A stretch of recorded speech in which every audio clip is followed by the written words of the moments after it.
Smart listeners, ketika anak meraih prestasi, memenangkan suatu perlombaan, percaya diri tampil di saat acara sekolah, tentu saja orang tua menyambut gembira capaian gemilang ini.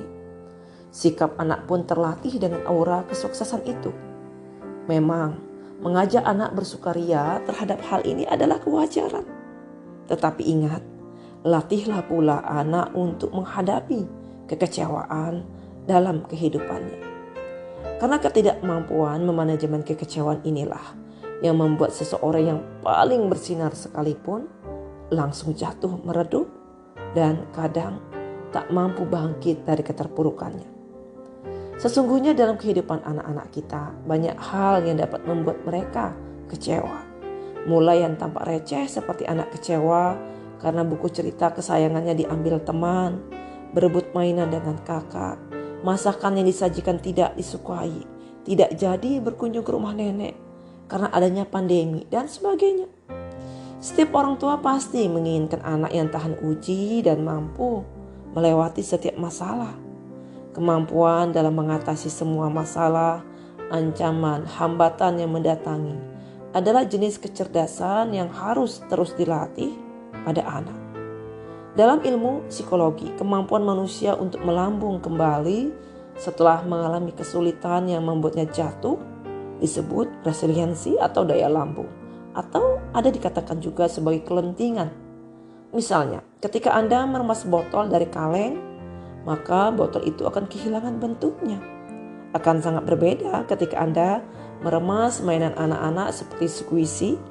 Biar bagaimanapun Anda meremasnya, mainan ini akan kembali kepada bentuknya semula. Tidak ada yang berubah. Inilah kelentingan. Inilah resiliensi. Inilah daya tahan. Begitu pula ketika Anda bermain bola basket, semakin Anda membanting bola dengan keras ke bawah, maka justru yang terjadi bola akan melambung makin tinggi ke atas. Inilah resiliensi. Inilah daya lambung. Anak dengan resiliensi yang baik ketika ia ditekan dalam situasi yang menantang justru melenting tinggi, memperlihatkan potensinya. Kenyataannya, tidak sedikit orang tua yang takut anak mengalami pengalaman kegagalan dan menghadapi kekecewaan. Sehingga orang tua berusaha mati-matian melindungi anak. Ketika anak diganggu oleh temannya, maka ada orang tua yang sampai mendatangi teman anaknya untuk membela sang anak. Ketika anak malas membuat tugas-tugas sekolah selama wabah pandemi ini, maka orang tua yang turun tangan mengerjakan semua tugas anak yang tertinggal. Mengapa hal ini dapat terjadi? Smart listeners, dari kecil kita sering diarahkan bahkan sampai didoktrin untuk selalu mengejar kesuksesan. Ketika sekolah, orang tua sering menasihati rajin belajar dan jangan sampai dapat nilai merah di rapot. Apalagi jika sampai tinggal kelas, akan memalukan. Ketika kuliah pun, kita diminta untuk meraih indeks prestasi yang tinggi dan jangan sampai drop out. Setelah lulus, harus dapat kerja, jangan sampai jadi pengangguran. Jika sudah bekerja, jangan sampai dipecat. Ya, jika diurai akan masih banyak lagi standar tertentu yang berlaku di masyarakat. Mensupport anak untuk selalu mengejar kesuksesan sangat baik sekali. Tapi sejak dini orang tua perlu melatih anak memanajemen kekecewaan ketika mereka gagal. Karena untuk menuju kesuksesan sudah pasti kita melewati berbagai rintangan dan kegagalan. Maka menyiapkan anak memiliki kelentingan dan daya lambung menjadi hal yang sangat penting disiapkan sedini mungkin. Smart listeners, pada umumnya anak akan sangat terpukul ketika gagal melakukan sesuatu.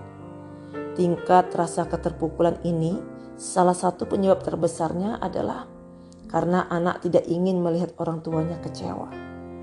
Anak yang kurang percaya diri dalam menghadapi kegagalan cenderung memiliki orang tua yang hobi memberikan kritik yang menghancurkan emosional anak. Ketika orang tua mengatakan, masa nilai kamu lebih jelek dari anak tetangga yang gak pernah ikut aneka kursus kayak kamu? Mungkin kritikan ini terdengar biasa, namun anak bisa menanggapi hal ini secara berbeda. Mereka jadi tidak mau mencoba dan takut berusaha karena tidak mau mengecewakan dan bahkan takut nantinya bila mereka gagal. Mereka akan membuat marah orang tuanya. Smart listeners, kegagalan adalah suatu hal yang sangat perlu dirasakan oleh anak. Setiap orang pasti pernah mengalami kegagalan dalam hidupnya. Jadi, tidak perlu memaksa agar anak selalu jadi sempurna. Justru melalui kegagalan, anak akan belajar banyak hal. Tentu saja kebaikan ini akan didapat jika orang tua mampu mendukung dan membimbing anak dalam melewati kegagalan tersebut.